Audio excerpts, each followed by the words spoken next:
बंदी छोड़ सतगुरु रामपाल जी महाराज जी की जय हो। परमेश्वर की सभी प्यारी आत्माओं को पवन दास का सत्साए।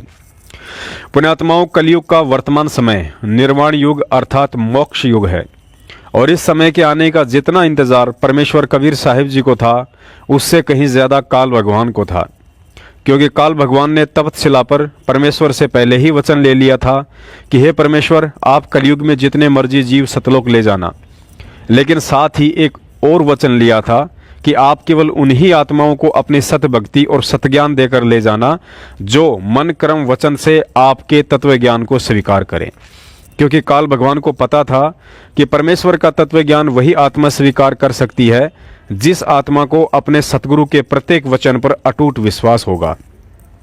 और पहली बात तो कलयुग में सभी जीवों को मैं इतना कामी, क्रोधी, लालची, स्वार्थी और मलिन वृत्ति के बना दूंगा कि स्वार्थ के बिना किसी का किसी के ऊपर कोई विश्वास रहेगा ही नहीं, चाहे वह गुरु शिष्य का नाता हो या पिता पुत्र का। पुण्यात्माओं, भले ही आज हम सच्चे सतगुरु की शरण में हैं, लेकिन है तो काल के लोक में ही। मन रूप में वो सदा हमारे ऊपर सवार रहता है और जैसे ही उसका दाव लगता है तो उसकी पहली कोशिश हमें सतगुरु से दूर करने की रहती है, चाहे गुरु पर अविश्वास पैदा करके दूर करने की साजिश करता हो या गुरु के वचनों पर अविश्वास या मन में शंका पैदा करने की साजिश करता हो। तो दूसरी तरफ काल या उसके एजेंटों की इस तरह की घटिया साजिशों से सतगुरु ने बार बार ही नहीं बल्कि हजारों बार हम मंदबुद्धि भक्तों को सत्संगों के माध्यम से अवगत भी करवाया है, लेकिन सत्संगों पर गौर फरमाने की भला आज किसके पास फुर्सत है, क्योंकि ज्यादातर अंध भक्तों ने तो काल भगवान को हिसार पेशियों की टिकट दिखाकर ही सतलोक जाने का मनमुखी मूड बना रखा है। अपनी आत्मा दूसरी कारण ये बन गया कि ये भोली आत्मा पहले दूध के जले हुए हैं, नकली संतों से नकली नाम जाप कर कर के थक चुके हैं। अब इनको ये भी हो जाता है कि कहीं यहाँ भी हम ऐसे ही डले ढोते रहे, तो उसके लिए प्रार्थना करता है दास बार बार के उपदेश लेने से पहले आप जी पूर्ण रूप से अपनी शंकाओं का निवारण करवाएं और फिर दीक्षा लो। 10 दिन पीछे ले लो, महीना पीछे ले लो, इतने दिन बीत गए और 10 दिन सही, 1 महीने 2 महीने पीछे ले लो। और जब उपदेश लेने के बाद फिर गुरुजी के वचनों में अविश्वास होना, ये आपका दुर्भाग्य होगा। इस दास के एक भी वचन पर आपको किसी भी प्रकार का अविश्वास नहीं होना चाहिए, ये ब्लाइंड फेथ करना पड़ेगा। और आप जी ने ब्लाइंड फेथ किया क्योंकि उन नकलियों के पास किया, उन्होंने आपकी भावना का, आपकी श्रद्धा का, आपके डिवोशन का दुरुपयोग किया, उनको ज्ञान था नहीं। आप जी पूरे मानव समाज ने ये सोचा गुरु जी जो कहते हैं वो सही होता है। अब वहां दूध के जले हुए, अब यहाँ छाछ को भी फूंक मारने लग गए तुम। तो पहले उसको टेस्ट कर ले, बाद में ऑब्जेक्शन करें, यानी नाम लेने के बाद फिर मन में दोष आता है तो आप नाम रहित हो जाते हो। ये बहुत भयंकर और नाजुक दौर होता है इस भक्ति का। आज सतगुरु रामपाल जी महाराज जी के यथार्थ 13वें कबीर पंथ को छोड़कर जितने भी संत मत पर आधारित पंथ हैं, सब के सब काल आधारित हैं। उन पंथों में सूक्ष्म वेद अनुसार तो छोड़िए, वेदों के अनुसार भक्ति साधना और मर्यादा भी नहीं है। और जब आज सतगुरु रामपाल जी महाराज उन पंथों और उनके संचालकों के पाखंड और तत्वज्ञानहीनता का परमाणु सहित सार्वजनिक खुलासा कर रहे हैं, तो स्वाभाविक सी बात है उन्हें अच्छा कैसे लग सकता है। इसी के चलते हाल ही जय गुरुदेव पंथ के एक समर्थक ने YouTube पर रामपाल का भांडाफोड़ नाम से एक 14 मिनट का वीडियो अपलोड किया है, जिसमें सतगुरु रामपाल जी महाराज जी के विषय में जय गुरुदेव पंथ के प्रवर्तक आदरणीय तुलसीदास जी महाराज जी ने शाकाहारी बाल पत्रिका में 7 सितंबर 1971 में जो भविष्यवाणी की थी, उसका उसी भाई के द्वारा मनमुखी रूप से खंडन किया गया है। सुनिए यह जय गुरुदेव पंथ के समर्थक का वीडियो।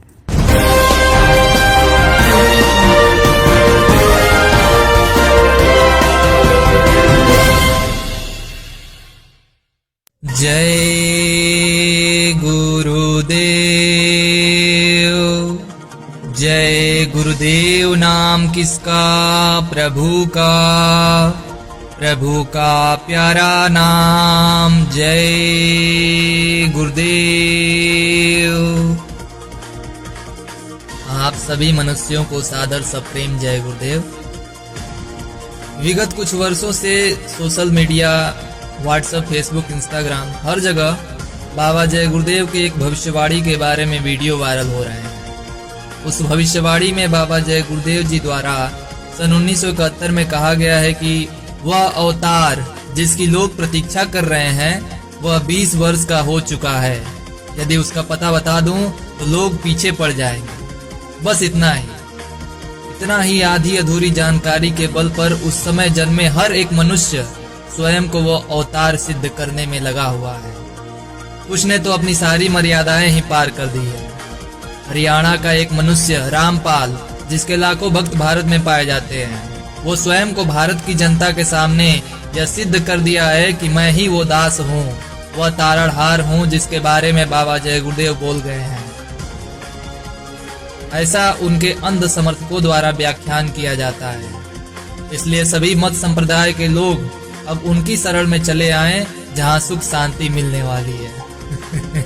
आप खुद सुन लीजिए कि ये क्या कह रहे हैं। एक भविष्यवाणी की है सन 1971 में, वो पढ़कर सुनाते हैं इन्हीं की पुस्तक में। देखिएगा, जय गुरुदेव की अमरवाणी भाग 2। ये कहाँ से छपी है?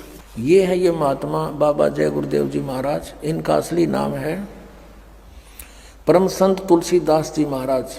विश्व को शांति अब इन्हीं से मिलेगी। ये इनके सेवक लिख रहे हैं इनके बारे में। यहाँ देखिएगा, जय गुरुदेव की अमरवाणी सहकारी सदाचारी बाल संघ से संकलित, प्रकाशक दिव्या शर्मा, 88 साकेत कॉलोनी, मथुरा, उत्तर प्रदेश से। ये मुद्रक है अर्जेंट प्रिंटर्स, पुराना बस स्टैंड, मथुरा, उत्तर प्रदेश। इसकी पृष्ठ नंबर हम आपको 50 पर ले चलते हैं। ये 50 नंबर पृष्ठ है। यहाँ देखिएगा, सहकारी पत्रिका के 7 सितंबर 1971 में इन्होंने अपनी स्टेटमेंट दी है, यानी प्रवचन किए 7 सितंबर 1971 को। किसने? जय गुरुदेव वाले तुलसीदास ने। यहाँ लिखा है, हम थोड़ा सा पढ़ेंगे। वह अवतार जिसकी लोग प्रतीक्षा कर रहे हैं वह 20 वर्ष का हो चुका है। दास का जन्म 8 सितंबर 1951 को हुआ था। मुझ दास का जन्म तो 7 सितंबर 1971 को दास पूरा 20 वर्ष का हो गया। 8 सितंबर को 21वां वर्ष लग गया। अब ये क्या कहता है कि वह अवतार जिसकी लोग प्रतीक्षा कर रहे हैं वह 20 वर्ष का हो चुका है। यदि उसका पता बता दूं, 1971 में कह रहा है कि आज जब मैं उसका पता बता दूं तो लोग पीछे पड़ जाएंगे। अभी ऊपर से आदेश बताने के लिए नहीं हो रहा है। मैं समय का इंतजार कर रहा हूं और सभी महात्माओं ने समय का इंतजार किया है। समय आते ही सबको सब कुछ मालूम हो जाएगा। 7 सितंबर 1971 को ये स्टेटमेंट है। अब इसी के 59 पृष्ठ पर चलते हैं। 59 पृष्ठ पर ये 28 अगस्त 1971 की स्टेटमेंट है सहकारी पत्रिका में।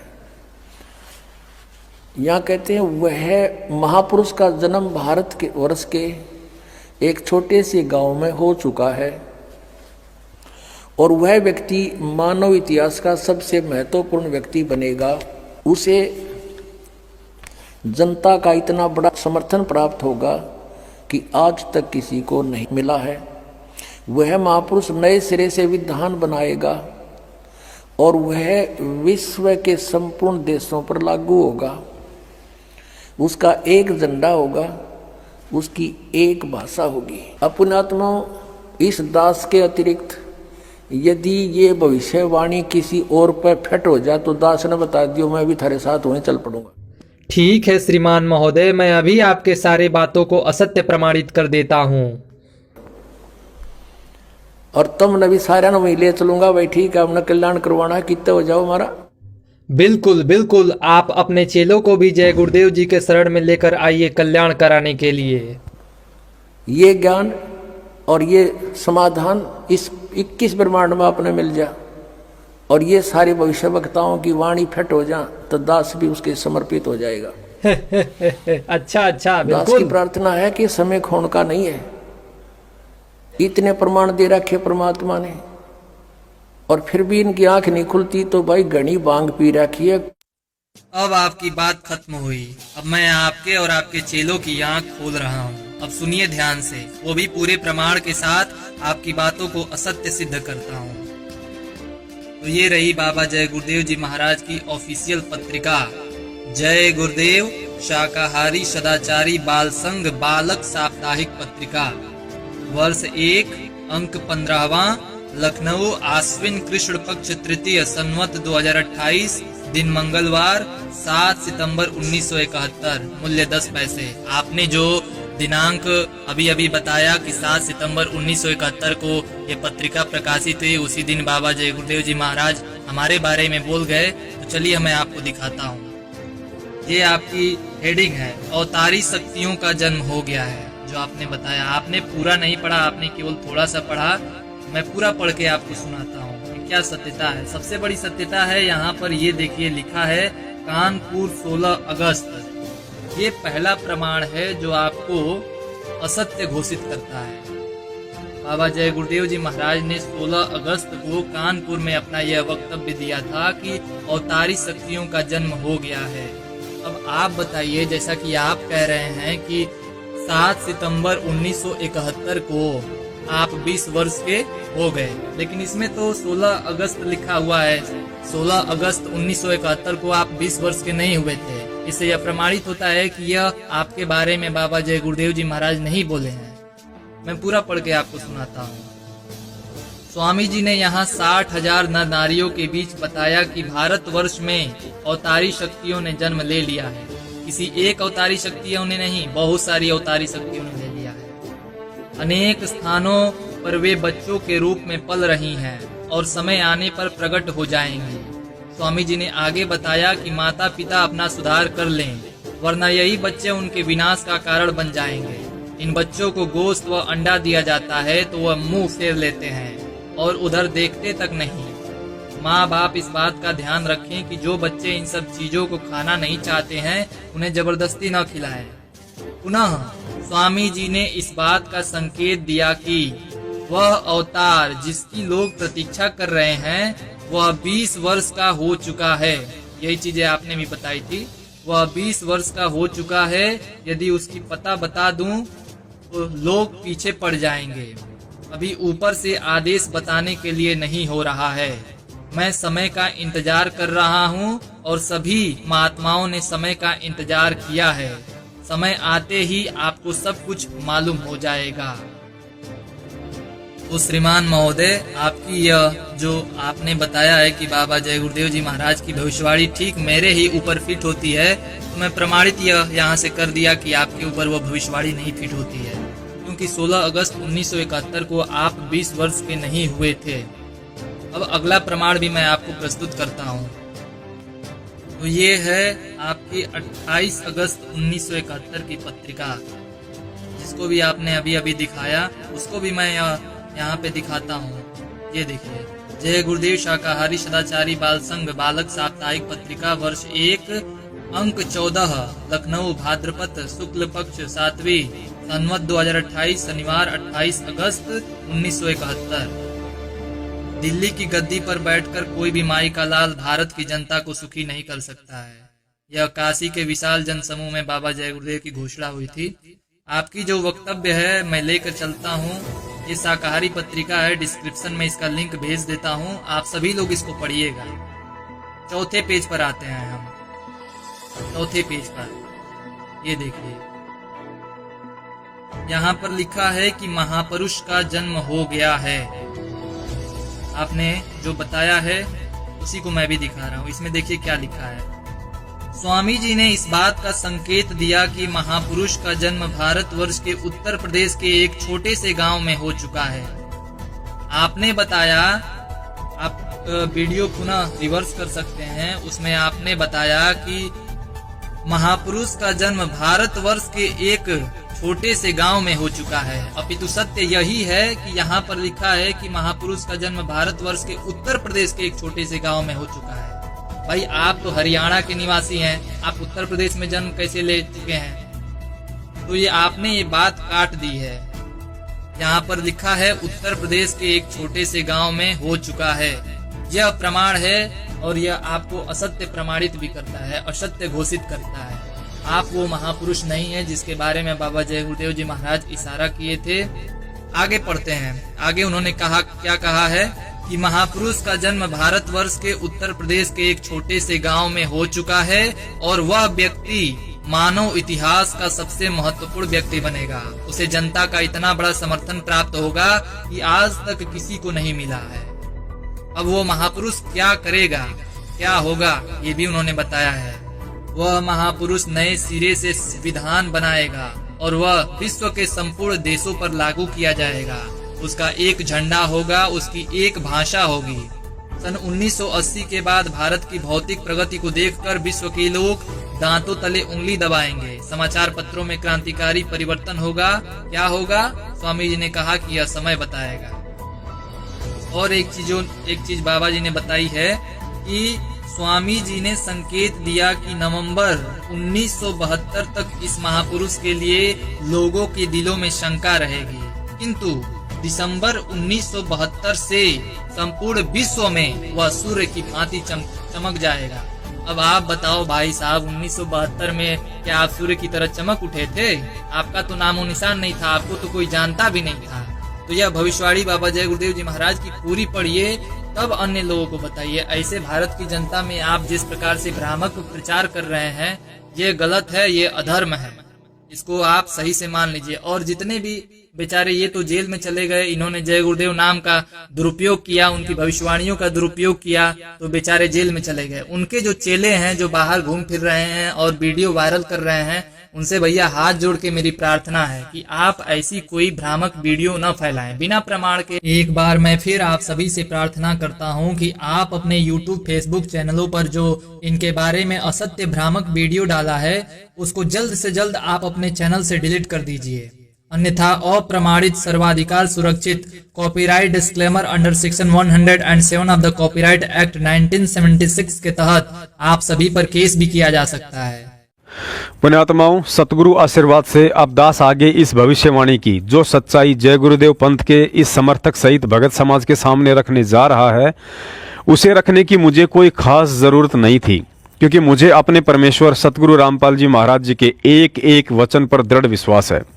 लेकिन दुख इस बात का है कि इस अधकचरे वीडियो को व्हाट्सएप पर सबसे ज्यादा संत रामपाल जी महाराज जी के वे भगत फैला रहे हैं जिन्हें अपने गुरु के वचनों पर विश्वास नहीं है, और एक दूसरे भगत को यह वीडियो भेजकर इस भाई के द्वारा पैदा की गई इस मनमुखी शंका का समाधान चाह रहे हैं।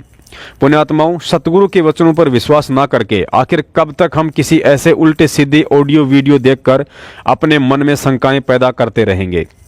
ऐसी हजारों शंकाएं काल भगवान उस समय भी पैदा करेगा जिस समय हमारा सतलोक जाने का समय निकट होगा।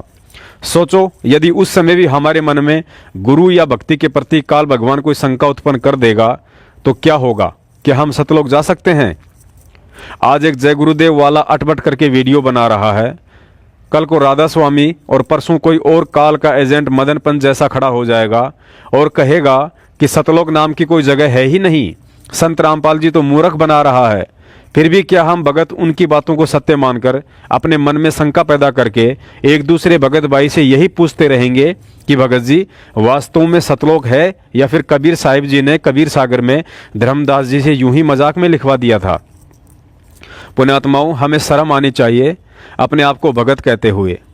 आज भी अपने मन में ऐसी शंकाएं पैदा करने वाले भक्तों से तो अन्य पंथों के भक्तों का विश्वास उनके गुरुओं के प्रति अधिक दृढ़ है, क्योंकि उनका ज्ञान नकली, उनके मंत्र नकली और उनके गुरु नकली। और दूसरी तरफ हमारे गुरुजी पिछले 26 वर्षों से तत्व ज्ञान और सच्चाई से शराब और असली वीडियो डालकर सभी को सत्य से परिचित करवा रहे हैं, लेकिन इसके बावजूद भी उन लोगों का अपने नकली गुरुओं से विश्वास कम नहीं हो रहा है। और इधर सतगुरु रामपाल जी महाराज सर्व धर्मशास्त्रों व सर्व महापुरुषों जिनको सतलोक प्राप्त हो चुका है, उनकी रहनी करनी, मंत्र और भक्ति को प्रमाणित करके हम नीचों को शत भक्ति रूपी अभेदनीय नौका में यात्रा करवा रहे हैं। इसके बावजूद भी अगर किसी को इस नौका में छेद होने का डर सता रहा है तो समझो वह आत्मा अभी भगत कहलाने के लायक नहीं है, भले ही उसने अपने किसी शुभ संस्कारवश नामदान अवश्य ले लिया हो। पुण्यात्माओं, कभी समय मिले तो शांतचित होकर गहन विचार करना कि निस्वार्थ होकर परमार्थ के लिए यदि पिछले 27 वर्षों से कोई संत महात्मा हम जीवों के आत्म कल्याण के लिए परिवार त्याग कर, अपने सर्व सांसारिक सुखों को त्याग कर, नौकरी को त्याग कर, समाज और रिश्तेदारों के तानों की परवाह ना करके 2-2 बार जेल जाकर असहनीय यातनाएं झेलकर दुनिया की गालियां और डले खाते हुए भी यदि हमारे शीश पर ढाल बनकर कदम कदम पर काल कष्टों से रक्षा कर रहा है तो वो कौन है? अगर आज भी हम उन्हें अपना गुरु ही नहीं बल्कि बाप समझकर जब तक उनके मुख कमल से कही गई बातों पर कम और किसी ऐसे ऐरे गैरे की बातों पर यकीन करके मन में शंकाएं कर बैठते हैं तो भाई फिर धिक्कार है उस भगत को, चाहे वह बहन हो या भाई। और सोचो, जिस जय गुरुदेव समर्थक ने उआबाई युक्त यह वीडियो बनाया है तो वो भी उसी परमात्मा का बच्चा, लेकिन आज उसे ना ही तो आध्यात्मिक ज्ञान है और ना ही तत्व ज्ञान।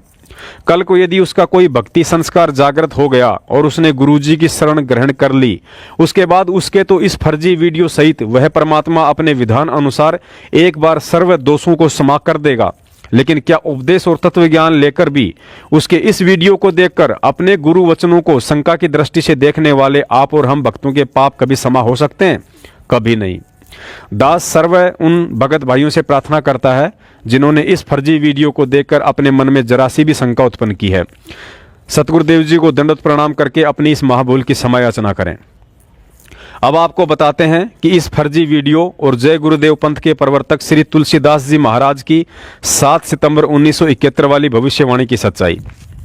पुण्यात्माओं, सबसे पहले तो आपकी जानकारी के लिए यह बता दें कि शाकाहारी बाल संघ पत्रिका कोई सरकारी पत्रिका नहीं है, बल्कि यह एक मैगजीन टाइप साप्ताहिक पत्रिका थी जिसका उद्देश्य जय गुरुदेव मैनेजमेंट द्वारा श्री तुलसीदास जी के सत्संग वाले कार्यक्रमों व जगह जगह सत्संगों के दौरान उनके द्वारा की गई भविष्यवाणियों को संगत तक भेजने का था। पत्रिका का पहला संस्करण 21 मई 1971 को प्रकाशित हुआ था। उसके बाद हर 7वें दिन इसका अगला संस्करण प्रकाशित होता था। कहने का मतलब है कि उन पिछले 7 दिनों में श्री तुलसीदास जी ने कहां-कहां सत्संग किए और क्या-क्या भविष्यवाणियां की, उन सब बातों का उल्लेख इस पत्रिका में करके संगत तक पहुंचाया जाता था जो इस पत्रिका के नियमित पाठक थे। अब हम मुख्य पॉइंट पर आते हैं। अपनी सोच और बुद्धि अनुसार इस जय गुरुदेव समर्थक का कहना है कि संत रामपाल जी महाराज 7 सितंबर 1971 में छपी शाकाहारी बाल संघ पत्रिका को लेकर जो भविष्यवाणी दिखाते हैं कि वह व्यक्ति आज पूरे 20 वर्ष का हो गया है, वो भविष्यवाणी तो श्री तुलसीदास जी ने 16 अगस्त 1971 में की थी, जिसको तत्कालीन सेवादारों ने 7 सितंबर 1971 के दिन इस पत्रिका में छपवाया था। और साथ ही इस भाई ने 7 सितंबर की उस पत्रिका पर 16 अगस्त भी लिखा हुआ दिखाया है, जो बिल्कुल सत्य है। पुण्यात्माओं, दोष इस वीडियो बनाने वाले भाई का भी नहीं है, क्योंकि इसने जैसा अपनी आंखों से इस पत्रिका में लिखा हुआ देखा उसी आधार से वीडियो बना दिया। लेकिन इसके पीछे की सच्चाई क्या है, उसे जानने के लिए तत्व ज्ञान वाली दृष्टि की जरूरत है, जो वर्तमान में जय गुरुदेव पंथ में किसी भी गुरु और शिष्य के पास नहीं है। पुण्यात्माओं, जैसा कि दास ने पहले ही बता दिया है कि इस साप्ताहिक पत्रिका में श्री तुलसीदास जी के पिछले 7 दिनों के कार्यक्रमों का वर्णन किया जाता था, लेकिन तारीख और दिन का विशेष उल्लेख नहीं किया जाता था। प्रमाण के लिए आप जी 21 मई 1971 से लेकर अंतिम प्रकाशित पत्रिका 14 मई 2012 तक की कोई भी कॉपी उठाकर देख सकते हैं। पुण्यात्माओं, दूसरी विचार करने योग्य बात यह है कि अगस्त 1971 के महीने में शाकाहारी पत्रिका क्रमशः 4 बार 7 अगस्त 1971, 14 अगस्त 1971, 21 अगस्त 1971 और 28 अगस्त 1971 को छपवाई गई थी। और खुद यह भाई कह रहा है और लिखा हुआ भी दिखा रहा है कि 20 वर्ष वाली भविष्यवाणी तो बाबा जय गुरुदेव ने 16 अगस्त 1971 के दिन की थी। पुण्यात्माओं, परम पूज्य सतगुरु रामपाल जी महाराज जी कहते हैं कि चोर चुरावे तुमड़ी, वो गाड़े पानी में, वो गाड़े व ऊपर आवे, सच्चाई छानी ना। यदि वास्तव में इस 20 वर्ष वाली भविष्यवाणी की सही तारीख 16 अगस्त 1971 है, तो इस वीडियो बनाने वाले भाई को थोड़ा विचार करना चाहिए था कि जब भविष्यवाणी 16 अगस्त 1971 की है, तो इस भविष्यवाणी को उसके 5 दिन बाद 21 अगस्त 1971 को छपने वाली शाकाहारी पत्रिका में क्यों नहीं छपवाया गया। पुण्यात्माओं, पहली बात तो यदि यह भविष्यवाणी 16 अगस्त को ही बोली गई थी, तो इतनी महत्वपूर्ण भविष्यवाणी को जय गुरुदेव पंथ का तत्कालीन मैनेजमेंट इसे 21 अगस्त 1971 की पत्रिका में छपवाना नहीं भूल सकता था। और यदि मान भी लें कि भूलवश उनसे यह गलती हो भी गई होगी, तो फिर 21 अगस्त के बाद 28 अगस्त की पत्रिका में तो हर हाल में इस भविष्यवाणी को छपवा देना चाहिए था। लेकिन इन लोगों के द्वारा 28 अगस्त की पत्रिका में भी नहीं छपवाया गया। अतः 19 दिनों के बाद 7 सितंबर 1971 की पत्रिका में इस भविष्यवाणी के छपने का सीधा सा संकेत है कि यह भविष्यवाणी 7 सितंबर 1971 के दिन ही किसी सत्संग में बोली गई थी और नियम अनुसार 7 सितंबर के दिन ही इस पत्रिका को छपवाना था, जो छपवाई भी गई। भगत समाज को यह भी विचार करना चाहिए कि यह शाकाहारी पत्रिका बीते हुए 7 दिनों की खबरों को संगत तक पहुंचाने के लिए छपवाई जाती थी। अब आपको एक और सच्चाई से परिचित करवाते हैं, उसके बाद आपको पक्का यकीन हो जाएगा कि यह भविष्यवाणी 7 सितंबर के दिन ही बोली गई थी। पुण्यात्माओं, इस भाई ने 7 सितंबर 1971 की पत्रिका में 16 अगस्त के नीचे जो 20 वर्ष वाली भविष्यवाणी लिखी हुई दिखाई है, दरअसल इससे पहले बाबा जय गुरुदेव जी ने 28 अगस्त 1971 के दिन एक सत्संग समारोह में इससे संबंधित एक भविष्यवाणी की थी। देखिए 28 अगस्त 1971 की पत्रिका में छपी वह भविष्यवाणी। पुण्यात्माओं, देखिए ये भविष्यवाणी जहां लिखा गया है, महापुरुष का जन्म हो गया। स्वामी जी ने इस बात का संकेत दिया कि महापुरुष का जन्म भारतवर्ष के उत्तर प्रदेश के एक छोटे से गांव में हो चुका है और वह व्यक्ति मानव इतिहास का सबसे महत्वपूर्ण व्यक्ति बनेगा। उसे जनता का इतना बड़ा समर्थन प्राप्त होगा कि आज तक किसी को नहीं मिला। क्या होगा? वह महापुरुष नए सिरे से विधान को बनाएगा और वह विश्व के संपूर्ण देशों पर लागू किया जाएगा। उसका एक झंडा होगा, उसकी एक भाषा होगी। सन 1980 के बाद भारत की भौतिक प्रगति को देखकर विश्व के लोग दांतों तले उंगली दबाएंगे। समाचार पत्रों में क्रांतिकारी परिवर्तन होगा। क्या होगा? स्वामी जी ने कहा कि यह समय बताएगा। स्वामी जी ने संकेत दिया कि नवंबर 1972 तक इस महापुरुष के लिए लोगों के दिलों में शंका रहेगी, किंतु दिसंबर 1972 से संपूर्ण विश्व में वह सूर्य की भांति चमक जाएगा।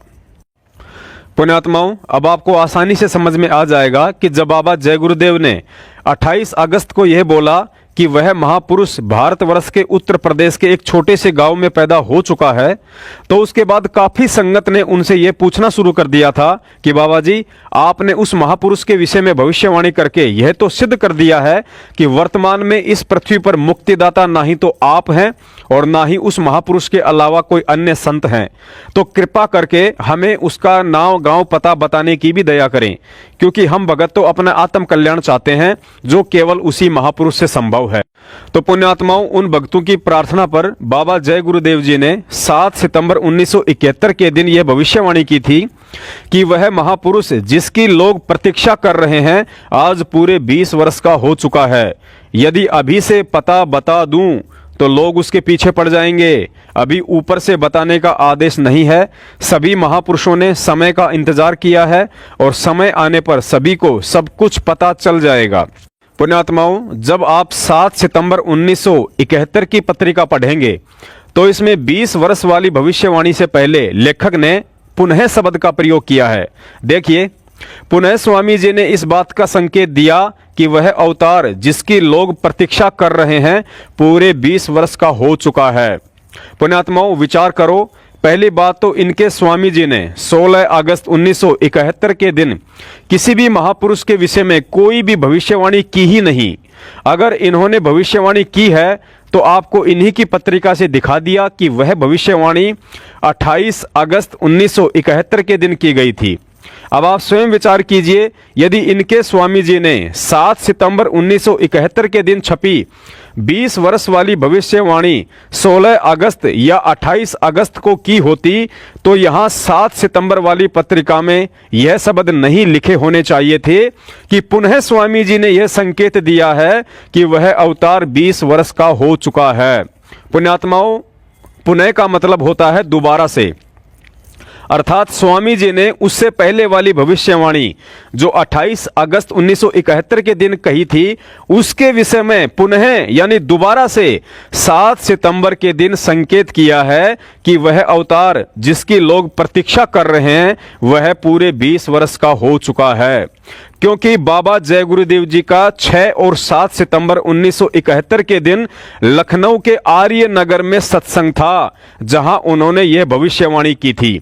देखिए 21 सितंबर 1971 की पत्रिका, जिसमें 6 और 7 सितंबर के दिन लखनऊ के आर्य नगर में बाबा जी का सत्संग होने का पुख्ता प्रमाण है। बोलो सतगुरु रामपाल जी महाराज की जय हो। पुण्यात्माओं, देखिए प्रमाण के लिए 21 सितंबर 1971 की शाकाहारी बाल संघ पत्रिका में छपी यह न्यूज। 2 दिनों के कार्यक्रम में आए हुए बाबा जय गुरुदेव ने 6 और 7 सितंबर को आर्य नगर में सत्संग करने के पश्चात रायबरेली के प्रोग्राम को उन्होंने स्थगित कर दिया। प्रतिदिन प्रातःकाल एवं शाम को बाढ़ देखने जाते और रिक्शे पर बैठकर हजरतगंज की मुख्य सड़क पर हजारों लोगों को दर्शन देते। और देखिए इनके बाबा जी रिक्शा में बैठे हुए हैं बाढ़ क्षेत्र में, ये बाढ़ को देखने जाया करते थे। पुण्यात्माओं, अब आगे इस जय गुरुदेव पंथ के समर्थक ने 28 अगस्त 1971 की भविष्यवाणी दिखाकर कि उस महापुरुष का जन्म भारतवर्ष के उत्तर प्रदेश के एक छोटे से गांव में हो चुका है, यह भी साबित करना चाहा है कि बाबा जय गुरुदेव के अनुसार उस महापुरुष का जन्म तो उत्तर प्रदेश के एक छोटे से गांव में होगा, लेकिन संत रामपाल जी महाराज जी का जन्म तो हरियाणा में हुआ है। यहाँ पर लिखा है कि महापुरुष का जन्म हो गया है। आपने जो बताया है उसी को मैं भी दिखा रहा हूँ। इसमें देखिए क्या लिखा है। स्वामी जी ने इस बात का संकेत दिया कि महापुरुष का जन्म भारतवर्ष के उत्तर प्रदेश के एक छोटे से गांव में हो चुका है। आपने बताया, आप वीडियो पुनः रिवर्स कर सकते हैं, उसमें आपने बताया कि महापुरुष का जन्म भारतवर्ष के एक छोटे से गांव में हो चुका है। अपितु सत्य यही है कि यहाँ पर लिखा है कि महापुरुष का जन्म भारतवर्ष के उत्तर प्रदेश के एक छोटे से गांव में हो चुका है। भाई आप तो हरियाणा के निवासी हैं, आप उत्तर प्रदेश में जन्म कैसे ले चुके हैं? तो ये आपने ये बात काट दी है। यहाँ पर लिखा है उत्तर प्रदेश के एक छोटे से गांव में हो चुका है। यह प्रमाण है और यह आपको असत्य प्रमाणित भी करता है, असत्य घोषित करता है। पुण्यात्माओं, यहां भी इस जय गुरुदेव पंथ के समर्थक ने जैसा इनकी पत्रिका में लिखा हुआ देखा है उसी के अनुसार अपने वीडियो में दिखा दिया है। लेकिन अध्यात्म के विषय को हमें तत्व ज्ञान वाली दृष्टि से समझना होगा, क्योंकि अध्यात्म मार्ग की चाहे भाषा हो या भविष्यवाणी वह सांकेतिक होती है। और इसको समझने के लिए हमें एक उदाहरण ही काफी है। हम पवित्र गीता जी से लेते हैं। सतगुरु रामपाल जी महाराज जी ने तत्वज्ञान आधार से अपने सत्संगों में बताया कि गीता जी में स्पष्ट लिखा है कि व्रत करने वालों की कभी भी मुक्ति नहीं हो सकती है। अब इस बात को सुनकर कोई मूर्ख व्यक्ति कहे कि मैं बचपन से गीता को पढ़ता आ रहा हूं, मैंने सैकड़ों बार गीता जी के प्रत्येक अध्याय और श्लोक को ध्यानपूर्वक पढ़ा है, लेकिन उसमें यह बात कहीं भी नहीं लिखी है कि व्रत करने वालों की मुक्ति नहीं होगी। फिर उस पगले को समझाया जाए कि भाई गीता जी चारों वेदों का सार है, जिस कारण इसमें अधिकांश श्लोक कोड वर्ड अर्थात सांकेतिक भाषा में है, जिसे सिर्फ और सिर्फ कोई तत्वदर्शी संत ही खोल सकता है। और फिर उसे बताया जाए कि यह व्रत वाली बात गीता जी अध्याय 6 के श्लोक 16 में लिखी है कि अर्जुन, यह योग अर्थात भक्ति ना ही तो अधिक खाने वाले की कभी सफल होती है और ना ही बिल्कुल ना खाने वाले की कभी सफल होती है। अतः यहां बिल्कुल ना खाने का मतलब है व्रत रखना। पुण्यात्माओं, ठीक इसी प्रकार सतगुरु रामपाल जी महाराज जी ने बताया कि जय गुरुदेव पंथ के प्रवर्तक श्री तुलसीदास जी एक आध्यात्मिक संत थे और वे केवल उतना ही देख और बता सकते थे जिस स्तर की उनकी दिव्य दृष्टि काम करती थी। दूसरी बात, भविष्यवाणी हुई 1972 में और ठीक का समय आना था कलयुग के 5505 वर्ष बीतने के बाद 1997 में। अतः यहाँ परमात्मा ने श्री तुलसीदास जी से हरियाणा शब्द स्पष्ट ना बुलवाकर संकेत करवा दिया कि उस महापुरुष का जन्म भारतवर्ष के उत्तर प्रदेश के एक छोटे से गांव में हो चुका है। क्योंकि आप गूगल मैप में देखेंगे तो पता चलेगा कि हरियाणा राज्य भारतवर्ष के उत्तर में स्थित एक राज्य अर्थात प्रदेश है। अतः हरियाणा को आप भारतवर्ष का उत्तर राज्य कहें या उत्तर प्रदेश कहें, दोनों एक ही बात है, क्योंकि राज्य का दूसरा नाम प्रदेश होता है। मेरी इस बात को केवल अध्यात्म से जुड़ा हुआ व्यक्ति ही समझ सकता है। अब आपका अगला प्रश्न यह भी हो सकता है कि भाई साहब, जय गुरुदेव ने यह भविष्यवाणी 1972 में की थी, उससे पहले 1932 में उत्तर प्रदेश राज्य अर्थात यूपी का गठन हो चुका था, अतः यह बात उत्तर प्रदेश राज्य के लिए ही कही गई है, ना कि हरियाणा के लिए। पुण्यात्माओं, इस बात से आपकी शंका दूर करने के लिए एक बार पुनः आपको इस भाई का वीडियो दिखाना पड़ेगा, जिसमें बाबा जय गुरुदेव के द्वारा उत्तर प्रदेश के आगे यह भी जिक्र किया है कि वह महापुरुष, कौन महापुरुष, जिसका जन्म भारतवर्ष के उत्तर प्रदेश के एक छोटे से गांव में हो चुका है, उस महापुरुष के प्रति नवंबर 1972 में लोगों के दिलों में थोड़ी शंका रहेगी, लेकिन दिसंबर 1972 के बाद वह महापुरुष सूर्य की भांति चमक उठेगा। और एक चीज बाबा जी ने बताई है कि स्वामी जी ने संकेत दिया कि नवंबर 1972 तक इस महापुरुष के लिए लोगों के दिलों में शंका रहेगी, किंतु दिसंबर 1972 से संपूर्ण विश्व में वह सूर्य की भांति चमक जाएगा। अब आप बताओ भाई साहब, 1972 में क्या आप सूर्य की तरह चमक उठे थे? आपका तो नामो निशान नहीं था, आपको तो कोई जानता भी नहीं था। पुण्यात्माओं, इनके स्वामी श्री तुलसीदास जी तो चले गए, जहां उनकी भक्ति साधना राधा स्वामी पंथ के प्रवर्तक श्री शिवदयाल जी की तरह उन्हें लेकर गई है। लेकिन अब मैं इस भाई से पूछना चाहता हूं, यदि आपके बाबा जी की भविष्यवाणी के अनुसार यहां उत्तर प्रदेश का मतलब मुख्यमंत्री आदित्यनाथ योगी वाला उत्तर प्रदेश था और 20 वर्ष वाली भविष्यवाणी 7 सितंबर की ना होकर आपके अनुसार 16 अगस्त 1971 की है, तो पूरे जय गुरुदेव पंथ के विद्वान लोग खोजबीन करके यह बताने का कष्ट करें कि उत्तर प्रदेश में आज तक ऐसा कौन संत हुआ है जिसकी उम्र 16 अगस्त 1971 के दिन पूरे 20 वर्ष की हो चुकी थी। और अपने बाबा की भविष्यवाणी के अनुसार यह भी बताने का कष्ट करें कि उत्तर प्रदेश में आज तक ऐसा कौन संत महात्मा हुआ है जो दिसंबर 1972 के बाद दुनिया में सूर्य की भांति चमका हो। दिसंबर 1972 में तो आपके स्वामी जी भी जिंदा थे, फिर उन्होंने भी उस महापुरुष का नाम लेकर क्यों नहीं बताया कि बच्चों, ये है वो दिसंबर 1972 वाला महापुरुष जिसके विषय में मैंने 1971 में कहा था कि दिसंबर 1972 में वह सूर्य की भांति चमक उठेगा। इस बात का जवाब ना ही तो उस समय तुम्हारे बाबा जी के पास था और ना ही आज तुम्हारे पूरे जय गुरुदेव पंथ के पास है।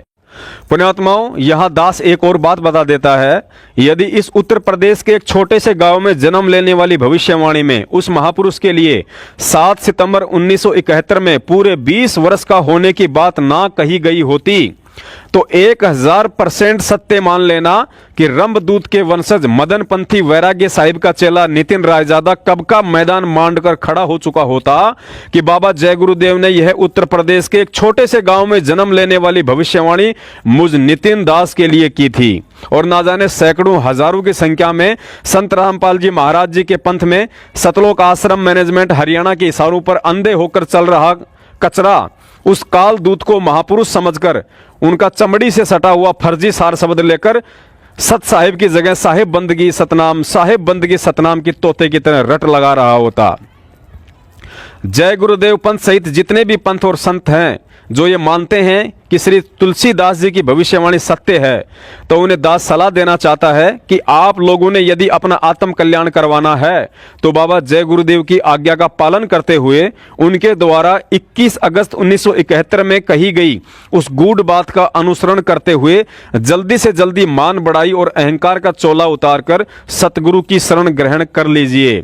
देखिए 21 अगस्त 1971 में अपने शिष्यों को बाबा जय गुरुदेव द्वारा सतगुरु की खोज करने वाली गूढ़ बात।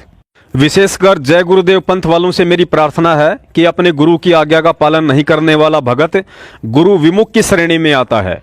और यदि श्री तुलसीदास जी स्वयं सतगुरु होते तो अपने रहते सहते ये कभी नहीं कहते कि सतगुरु की खोज करो, सीधा यही कह देते कि भाई मैं ही हूं वो सतगुरु। लेकिन उन्होंने सच्चाई बताई जो आज सभी प्रेमियों को स्वीकार करनी चाहिए और वर्तमान में पृथ्वी पर एकमात्र सच्चे सतगुरु संत रामपाल जी महाराज जी की शरण ग्रहण करके अपना आत्म कल्याण करवाना चाहिए। बोलो सतगुरु रामपाल जी महाराज की जय हो।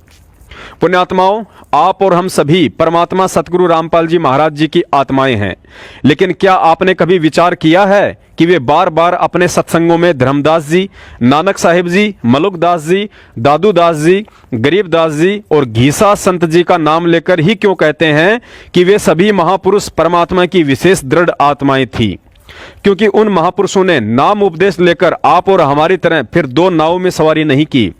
सोचो, उस समय एक धानक को कौन भगवान मान सकता था? लेकिन इसके बावजूद भी काल प्रेरित समाज और धर्म गुरुओं द्वारा लाख घटिया कोशिशें करने के बावजूद भी उन महापुरुषों ने अपने गुरु के वचनों को लोहे की लकीर की तरह माना और अंतिम समय तक टिके रहे। तब जाकर उन्होंने सतलोक पाया।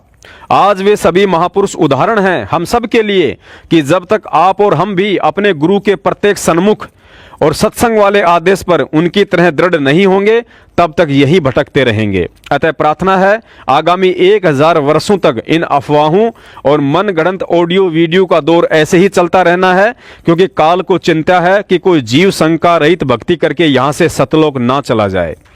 भगत समाज से अंतिम प्रार्थना। पुण्यात्माओं, जैसे कि वर्तमान परिस्थितियों के मद्देनजर हम सभी को ज्ञात हो रहा है कि काल भगवान और परमात्मा के बीच चल रही यह लड़ाई बहुत लंबी चलने वाली है। अपने स्वार्थवश सतलोक आश्रम मैनेजमेंट हरियाणा की तरह हम सत्सेवकों ने भगत समाज को इस धोखे में नहीं रखना है कि गुरुजी अगले 2 महीने में आ रहे हैं, 6 महीने में आ रहे हैं या 2020 में आ जाएंगे। झूठ और पाखंड का भक्ति मार्ग से कोई लेना देना नहीं है, क्योंकि एक भगत को इस भक्ति मार्ग पर रुकने के लिए उसके स्वयं का आत्मबल और सतगुरु पर उसका अटल विश्वास ही रोक कर रख सकता है। और यह आत्मबल तथा अटल विश्वास मर्यादित साधना, सच्ची साध संगति और 5 यज्ञ के यथावत करते रहने से ही बनी रह सकती है। तन मन शीस ईस अपने पे, तन मन शीस ईस अपने पे, पहले में चोट चढ़ावे जब कोई राम भक्त गत पावे हो जी, जब कोई राम भक्त गत पावे हो जी। तन मन शीस ईस अपने पे, तन मन शीस ईस अपने पे, पहले में चोट चढ़ावे जब कोई राम भक्त गत पावे हो जी, जब कोई राम भक्त गत पावे हो जी। भाई सतगुरु तिलक अजप्पा माला, युक्त जटा रखवावे। सतगुरु तिलक अजप्पा माला, युक्त जटा रखवावे। जत को पीन सत का चोला, भीतर बेख बनावे जब कोई राम भगत गत पावे हो जी, जब कोई राम भगत गत पावे हो जी। भाई लोक लाज मर्याद जगत की, तरण ज्यों तोड़े बगावे। लोक लाज